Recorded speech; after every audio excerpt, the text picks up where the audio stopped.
Before I start this review, I'd like to give a huge shout out to Skitty Sketches for creating this channel's new artwork and banner. She seriously did an amazing job, and I'd love for you guys to head over to her channel and check out her videos and art. A link to her channel will be posted in the description below and again at the end of this review. Okay, so I've gotten all the gold parts in Mario Kart 8 Deluxe, I've spent over 100 hours in Hyrule, and now I'm ready to sink my teeth into the next big Nintendo IP. What do we have this time? Epic harrowing tales of a fantasy kingdom?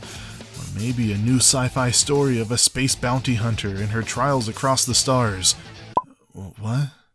What's this? A fighter where combatants use stretchy arms to punch each other from across the stage? Oh.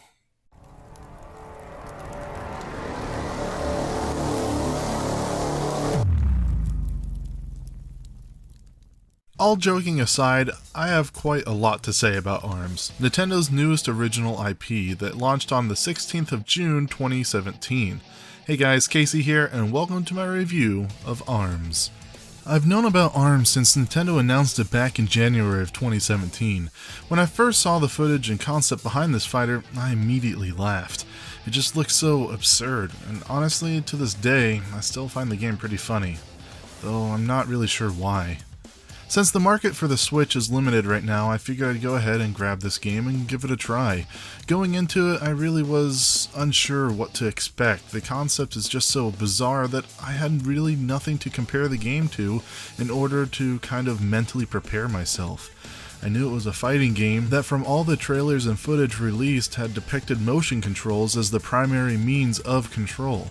That already made me a little uneasy, as I really do not like motion controls for most games, and if given the option, I turn them off immediately. I'll come back to the motion controls here in just a bit though. I have more to say about them. Anyway, unlike other fighters, players are set in a boxing ring-like arena and given only the option to punch their opponents using a variety of different glove attachments for their slinky, stretchy arms. Hence the name. Arms can be curved mid-punch to better aim and hit your challenger. They can block, grab, and be powered up to release different cool effects such as freezing an opponent to slow them down or do multiple strikes. And finally, there are special attacks you can build up over the course of the fight and release to deal devastating damage and change the tide of battle almost instantly if it connects. All this sounds fine and dandy, but how does it feel? If the game doesn't feel right, well then the whole concept is blown out the window right from the get-go. Well, after starting up ARMS and getting into my first match in Grand Prix mode, I instantly realized that literally none of my previous fighting game experience would transfer to ARMS. Knowing inputs, combos, and controls take a huge back seat in this game, and reading your opponent, judging distance, and mind games steps way forward. In ARMS, offense is just as important as defense, which was something that took my dumb caveman mind way too long to understand. I'm so used to being hyper-aggressive in games like Street Fighter and Tekken that the idea of slowing down and planning and defending was an extremely foreign concept to me, but one that once learned was an enormous help.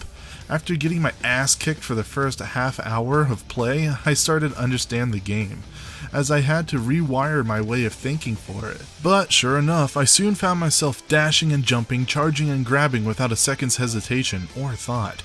Once you get into the groove of this game, it feels extremely smooth and fast. I'm sure it helps that the game runs at a constant and dependable 60 frames per second, even during high speed and lots of flashy effects. So bravo there, Nintendo, you found a way to make a game that revolves entirely around punching feel fresh, entertaining, and most importantly, fun. There's a wide array of game modes in ARMS as well, ranging from Grand Prix mode, where you compete against AI in progressively more difficult battles, to online multiplayer party modes, and minigames such as volleyball and basketball, to even a 1 vs 100 mode where you take on 100 easy-to-kill opponents with 1 life, sort of like a survival challenge mode. What this means is that for a fighting game, you get quite a lot of options and stuff to do, which is extremely refreshing in a fighting game, as others recently that shall not be named lack even a standard arcade mode. So again, bravo there. Where the game, however, starts to make a misstep or two is with some of the characters in the game. At launch, ARMS offers 10 playable characters, each with their own unique abilities and styles, my personal favorite being Twintail for no obvious reason. While most of the characters play fine and seem to be well balanced, there are a couple that really stand out to me, as feeling either cheap or slightly overpowered. The biggest offender here in my opinion is Bite and Bark, a mechanical fighter with a mechanical canine to fight alongside him. In concept, this is pretty cool. However, I found that while playing against him, the canine would often stray to the left or right of his master, Bite, meaning that while I'm forced to be locked onto Bite, his dog Bark can swoop to the side and blindside me. Now, if hit, Bark gets disabled for a period of time, but since the game doesn't allow me to switch my targeting to the dog, I just have to hope that he gets in the way of one of my punches, or at least curve my punch enough to hit him. This got extremely frustrating and nearly made me want to stop playing Grand Prix mode altogether, as I had to try to beat him countless times. Dude, this isn't fair. Dude, this isn't fair. Look how much air he gets. He's just riding on a dog. How am I supposed to get him when he's 20 feet in the air? I can't exactly aim up. I can only punch at a slight angle. The game has to calculate that for me, and it's not calculating it because it's 40 feet up in the air. Like, look, I can't lock on to the dog. I just have to hope that it lines up. I can't change my targeting. Not like one versus 100. It's not like that. I can't just, you know, at will change who I want to be locked onto. So the dog just gets pot shots on me day long while I'm targeted onto his master. How is that fair? How is that even remotely fair?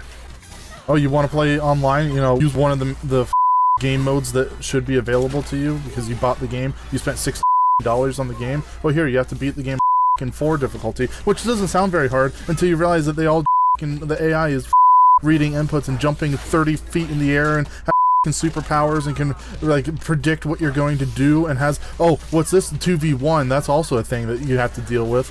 Oh, but hey, it's only 4 difficulty. We put 7 on there just with you to think that, hey, 4 can't be that bad, right? Oh, it's not.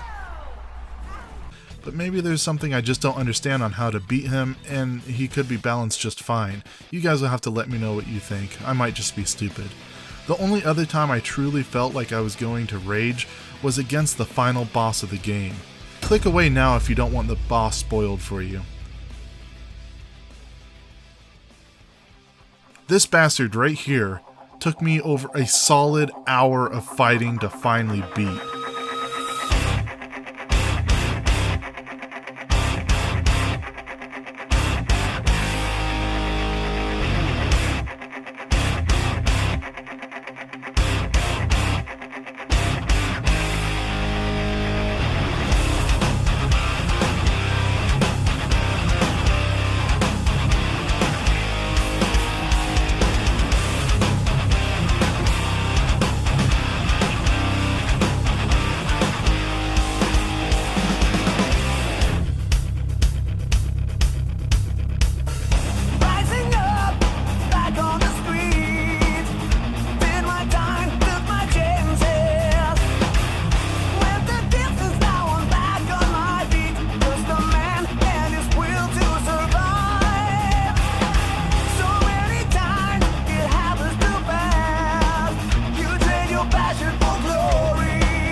Maybe it's just the fact that he has 6 arms, which means his attacks come that much faster, or maybe he's programmed to read input similar to that of Seth from Street Fighter 4, but I haven't had a challenge this hard in a very, very long time.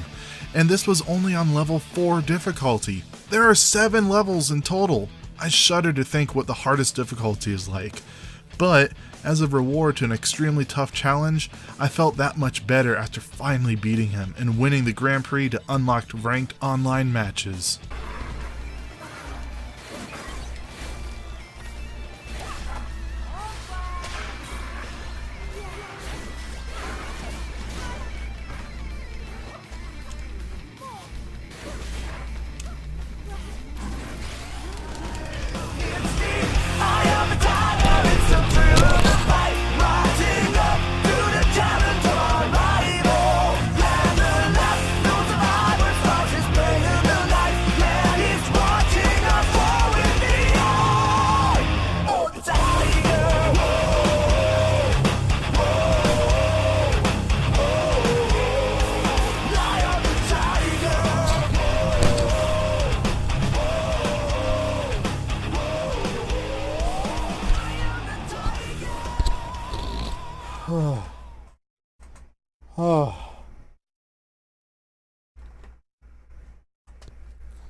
ARMS is the very definition of unique. It offers a competitive game that is accessible to almost all players, regardless of game knowledge and skill. It takes basic human knowledge and implements it in a tactical and overall inviting experience. And whether you're using the Pro controller like me, or the surprisingly accurate but still not perfect motion controls. I'm like cross-punching. I need to just hit directly forward. Wait,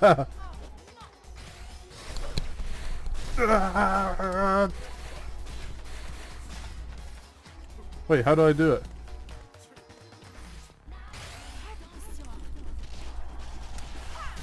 I look like an asshole. You're more than likely going to have a fun time with ARMS. After Mario Kart 8 Deluxe and Breath of the Wild and now ARMS, if Nintendo consistently puts out quality titles like this, I have a feeling the Switch is going to do even better than it already is. While ARMS isn't perfect, as the resolution clearly drops when online or playing multiplayer game modes, and there's been a few times online where my opponents disconnects, times out, or even lags, though I should mention these occurrences have been pretty rare, and some of the characters seem to have questionable balancing issues, the game overall has been a surprising amount of fun. So, my final score for ARMS is an 8 out of 10. If you enjoy fighting games, party games, or just damn entertaining games, I'd recommend picking up a copy of ARMS for yourself. I hope you enjoyed my review for ARMS. If you did, please click that thumbs up button and subscribe to stay up to date with my latest streams, reviews, and Let's Plays. Well, until next time, guys.